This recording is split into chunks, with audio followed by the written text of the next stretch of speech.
So when we think of the grace of God coming to us, we usually don't think of chastisement, obviously. And yet, chastisement is really one of the forms of God's grace coming to us. It is because grace is the channel through which, the means through which God has chosen to have a relationship with us. And in Hebrews 12:5, we read that, my son, do not regard lightly the discipline of the Lord, nor faint when you are reproved by him. Okay, so there are two words there. One is the paideia, which is to chastise, okay? And there is in our minds, there is the idea of punishment or afflicting someone with that. But actually this is about raising a child, doing everything for the purpose of growth and maturing. It is like a father doing both instruction and correction in order to see their child grow.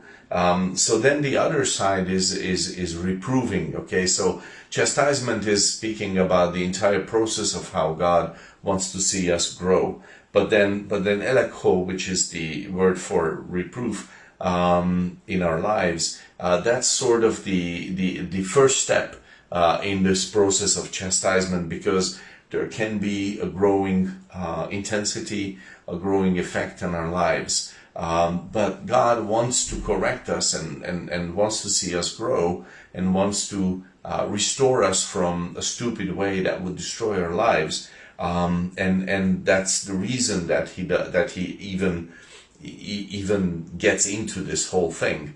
He doesn't have some weird pleasure about hurting us or something.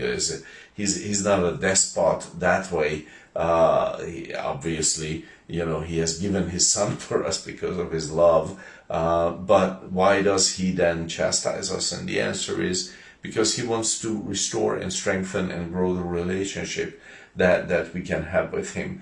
And the first step in that road is reproof. And the word elekho in the Greek means to convince, to convict, to expose, to refute, to bring something to light. Actually, it usually means like revealing a way of a wrong way or a true way, like shedding light on some error that I'm doing, or shedding light on something good that I am doing. And like God is bringing to our attention our error. And this is like a problem when we refuse this, because God wants to help us get back on the right track, but I'm too committed for some reason to my wrong path. I'm too excited about it, or I'm too lazy to change, or whatever it is. And this is a problem, because then how can God minister to my heart? How can he restore me? And so if we read this verse like it says, do not regard lightly the paideia of the Lord, the chastisement of the Lord, nor faint when you are elekhomenos, reproved by him. Okay, and the idea is that there are two things here. One is the process of training, and yes, there may be correction and hardship in that, and sometimes it's necessary, but don't turn away from it just because God goes into areas that you don't like him going into. Probably it's important if he does.